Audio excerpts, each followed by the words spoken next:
Ну окей, давай. Hello, Nick. Thank you for your attention.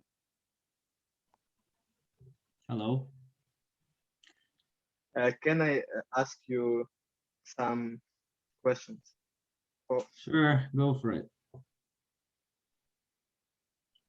okay, go. How did you get into British school?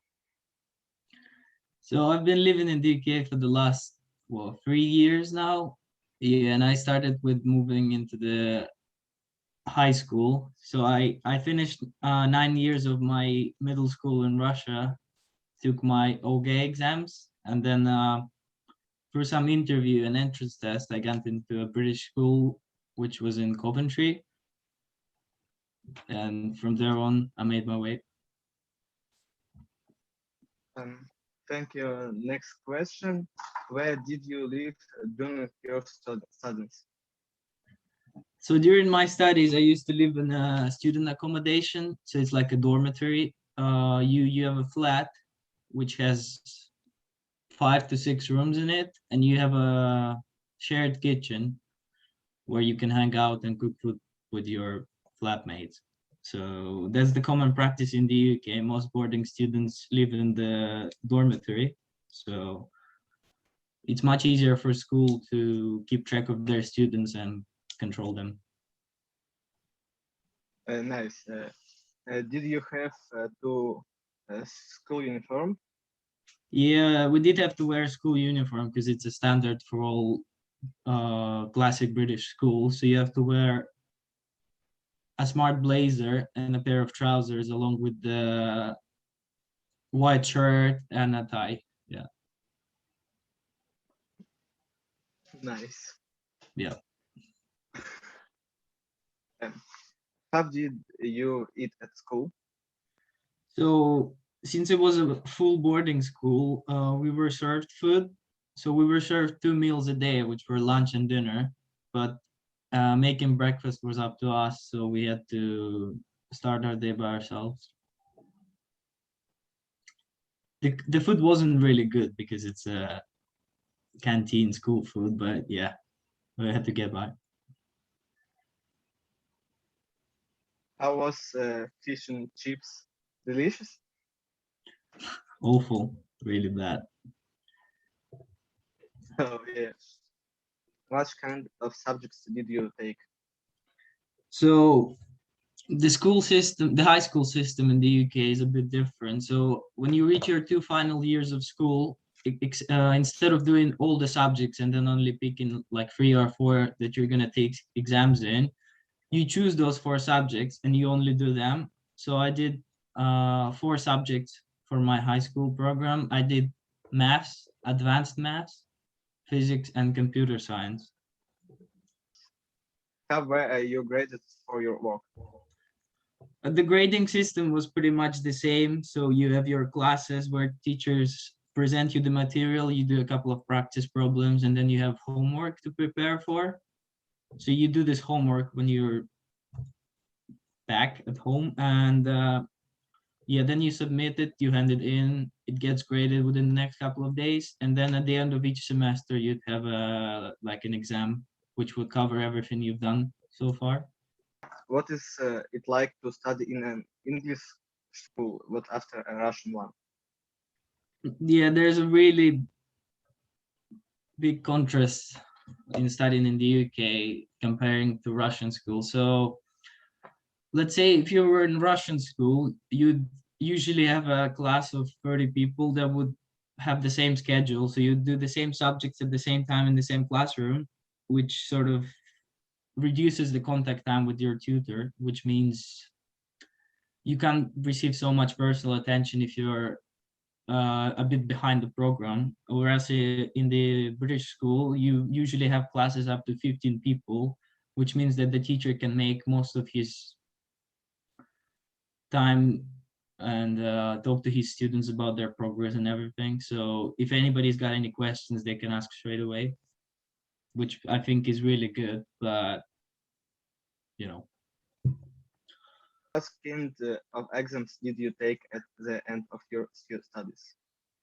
so once it came by the time of my graduation. I had to do my senior school exams, which are the same as ЕГЭ in Russia. They're called A level or advanced level. So they include your 3 or 4 subjects you undertaken under the last 2 years of your school. And rather than having one 4 hour long exam, you get 2 or 3 different exams. So let's say for maths, we had 3 different exams. So 2 of them were on theoretical mathematics like calculus and linear algebra, and the third paper was applied mathematics, which was mechanics and statistics.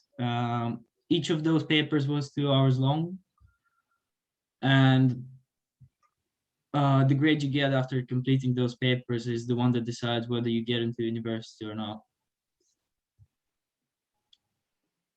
Super. Mhm. Okay, continue. How did you choose the university? So when you're at the beginning of your senior high school year, so which is like year 11 in Russia, this is year 13 in the UK, you have to submit your application to your universities roughly in September or October. So you do this almost like a year before you start your university. And this application involves creating your own profile. So you have to write down your name, your full name, the school you go to, the subjects you take, the predicted grades you've got over the last year, and you have to write a personal statement, which is like a cover letter where you explain who are you, what kind of interest do you have, and why do you think the university should accept you. After that, you choose 5 different universities to apply to and submit your application once your tutor accepts it. So I chose 5 different universities, one of which was University of Edinburgh, which I currently go to, and it's up north in Scotland. And this was one of the universities that offered me a place. So I accepted it and got on.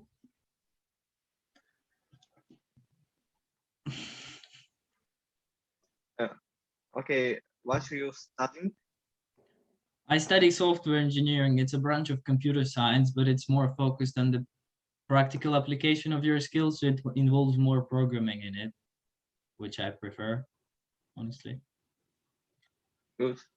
What different in going to university from going to school? The main difference is that you get complete independence on your, first of all, personal life, and especially on your assignments and your studying, basically. So university is more focused on independent studying, which means that all you do is you attend lectures, you take notes, and then it's your responsibility to do the practice problems, do your homeworks, prepare for your tutorials and seminars. Nobody's going to chase you up about that. So if you didn't do your homework, if you didn't prepare for any of your assignments, no one's going to like shout at you or be angry with you. They'll just say, okay. And the problem is, if you don't do those assignments, you won't get those what are they called, credits you need to pass your module, which means you won't be able to go to the next year of university. So it is kind of your responsibility to keep track of your assignments, which I find really good because it teaches you independence and being responsible. What is the university program like? So university is just like an organization that has multiple schools brought together. So they do all the admin work, which means they select students who are good enough to join the university, and then it's up to different schools to teach them their degrees. So it's a bit like faculty. So you have the same, they're in the same university, but at the same time they're all independent of each other, which means that the faculty or the school is free to compose the program in whichever they like. And since I go to the School of Informatics, my program consists of different modules spread over the next 4 years. So for each module you take, and you usually take 2 to 3 modules each semester, you get around 120 credits, which contribute to your final score that's going to be displayed on your diploma by the end of your 4 years program. So where was I? Yeah, you have compulsory modules, for example, like maths for informatics or Python programming module, and then you have optional ones, which you usually choose one per semester. And this can be any module you like in within the university bounds. So it could be medicine, literature, politics, philosophy, anything you like, honestly.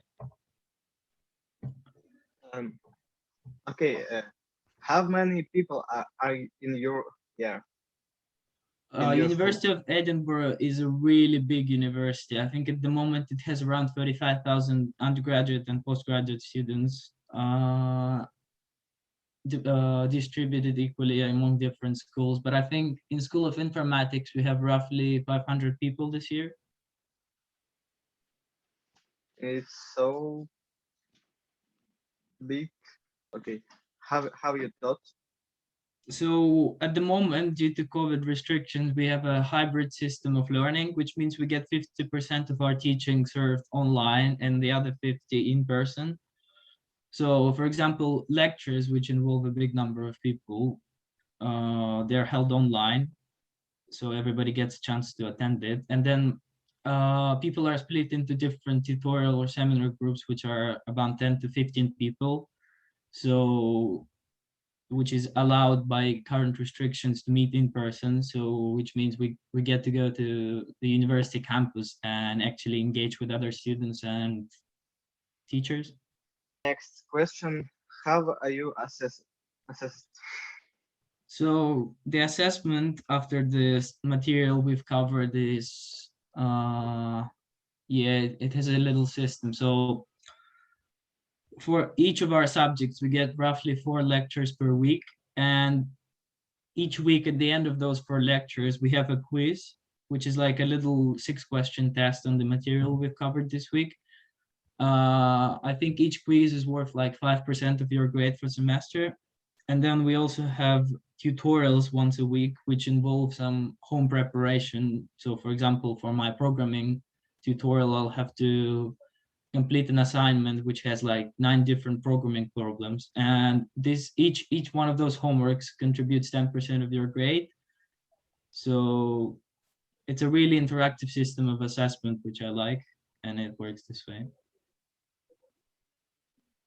Uh, it's cool. Uh, it's like in TPU. Uh, what kind of difficulties do you face at university?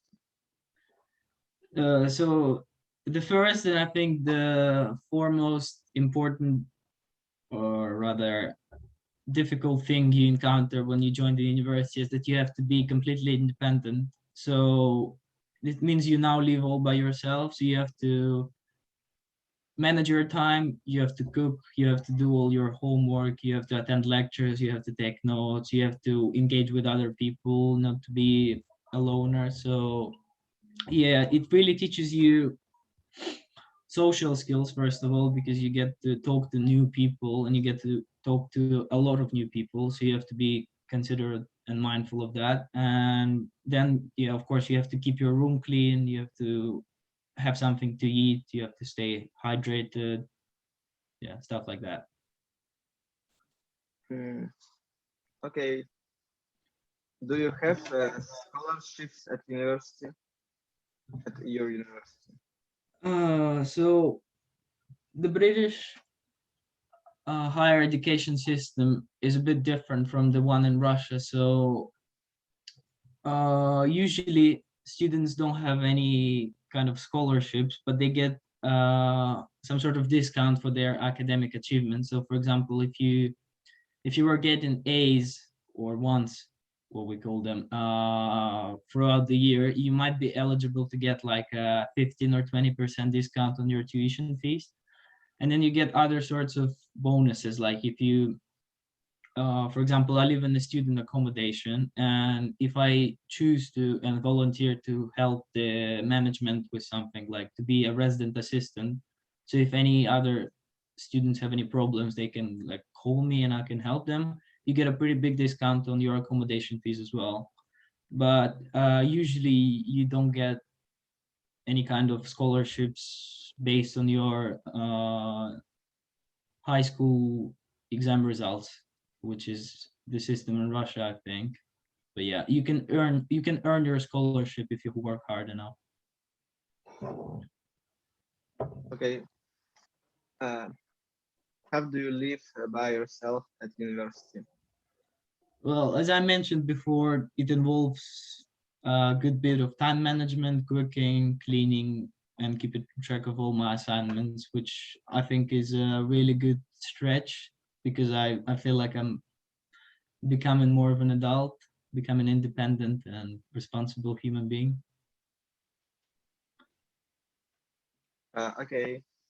Are there many Russian-speaking people?